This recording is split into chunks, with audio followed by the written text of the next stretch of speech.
Hi chess friends, I've been quite busy last weeks and I still am. I'm going to show you a little blitz game of mine in the Alekine's defense. I have the black pieces and this was a 5-minute game, but nevertheless I know how to play especially the 4 pawns attack. So in the Alkeine you play d6. This is the break in the center, the first pawn move you are focusing on. And you see white sometimes likes to play this very aggressive line. And my recommendation for white players is to steer away from this kinda aggressive play against the Alkeine. You can play it if you know exactly what you're doing, but even then I think white is struggling to hold the center together. Firstly, you take this pawn, and of course you don't want to allow exchange of queens here, so you probably recapture with the f pawn, and then there's this magical break in the center with c5, and you still don't want to open up the d file, allowing to double white's pawns and to exchange the queens, and then these pawns are targets for the knight, for example. So this is why in this position you have to push on if you want something. g6 with the idea of castling fast, bombarding the pawns in the center with the bishop and even with all the other pieces, as you will see. Knight f3 here. This is the common type of move which white players often play, and when I see this move I start to know that I'm most of the times well ahead in theory, because in this position you should actually play bishop out to cover that pawn, and after this move here, queen d2, and after castles, for example,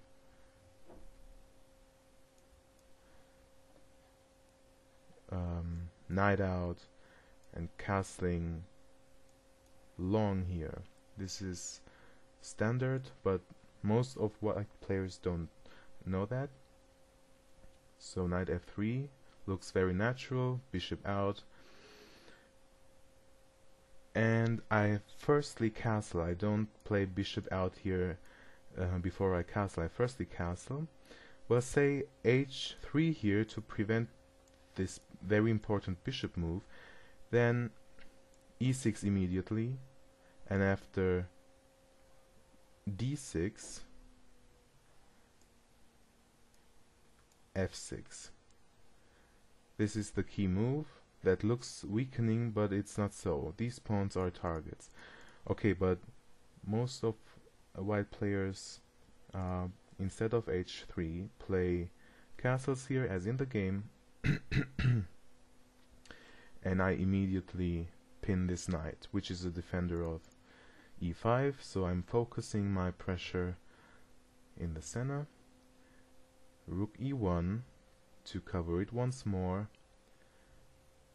e6 now to attack the d pawn, and well, this pawn was taken.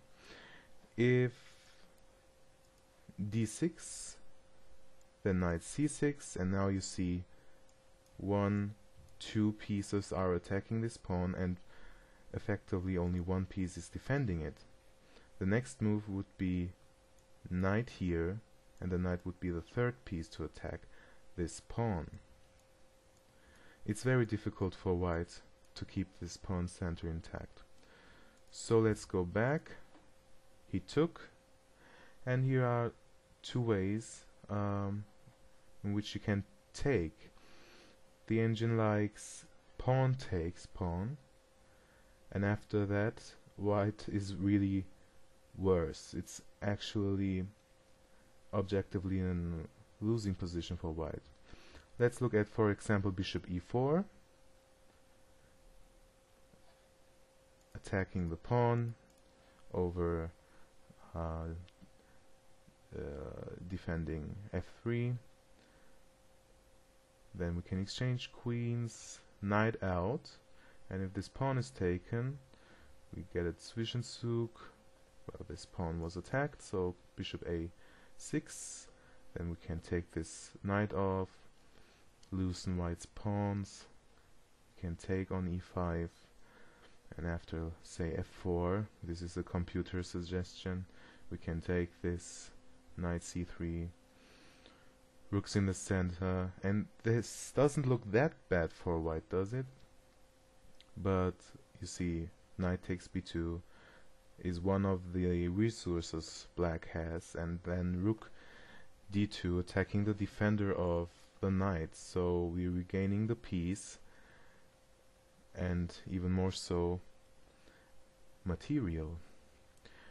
This is if pawn takes that pawn. What if bishop takes the pawn? Sorry, one more line after pawn takes pawn. What if instead of bishop e4, rook e4? That looks good, but then bishop f5, and the rook cannot step back to d3 to cover everything because of knight c4. You see, black has so many resources attacking the prematurely advanced pawn center. It's very difficult. You have to know the theory to keep your pawn center intact, and even that is difficult to do so. You see, the bishop is not able to take on c4 because of the pin, and the bishop is attacked twice, and its defender is attacked here, so this is clearly winning for black. So for the last time I took on e6 with my bishop. I did that because now I'm attacking that pawn twice. I have a compact pawn structure, and I can still focus to bombard white's pawn center, if you can call that a pawn center at all, with knight c6, queen here, rook to the e file. And if I want to, I can still go back and pin the defender of e5. Not too bad for a blitz game, is it? So bishop g5 attacking my queen. Well, no problem. Queen c7 attacking the pawn. Knight out. Knight c6. You see, black's moves are easy. If you know the first key moves, how to push which pawn, then the moves come fluidly. Queen e2, especially if you're... Well, this is a typical white play. I've rarely seen a white player playing the right opening moves. These are the natural looking moves, but they are bad for white. Well, now I just fooled around a bit, pushed the bishop back, pushed that bishop back. Now I'm getting my heavy pieces involved. a3, knight back, b3 covering the pawn on c4 and making this knight free to move somewhere else. Knight d7, and now you see, this is the typical idea in this opening. You have the fianchettoed bishop, you have your Alekhine knight, which was firstly here, then here, then here, then here, and finally here, attacking that central pawn.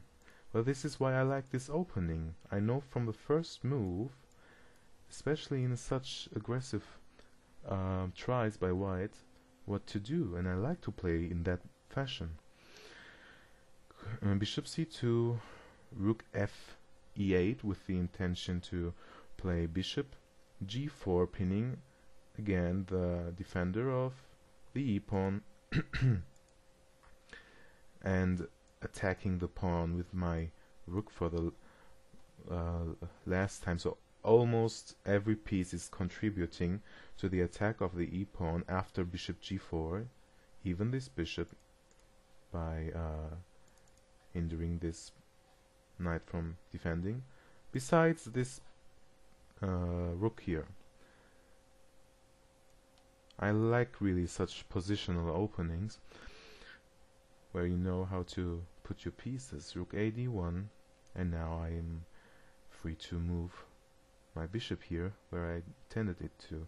Well, my opponent played queen f2.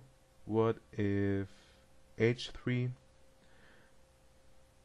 Well then, see one of the resources.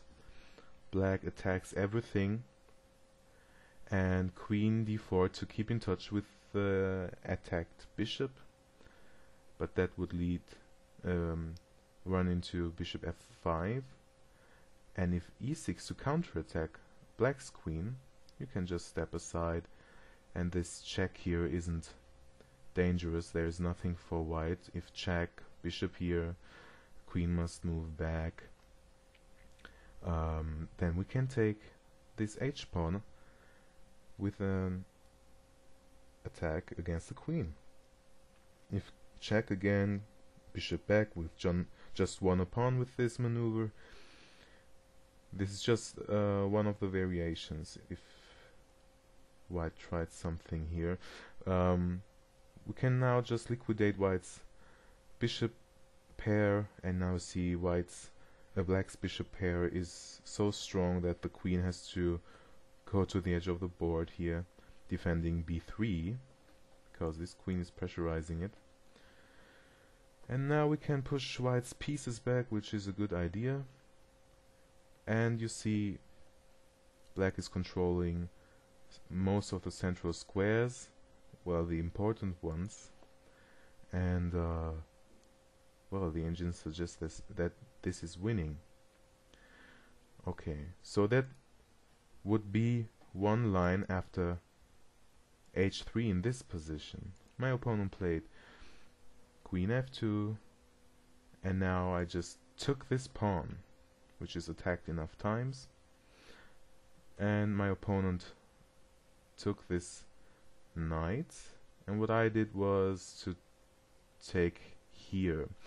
Better was taking that rook, and after recapturing here, then taking here, and this knight is a monster, of course. I took this way. This is still winning, and after this rook exchange, I took this rook, attacking c2, and you see I'm the exchange up, I'm a pawn up, and white resigned in this position. So let's recapitulate.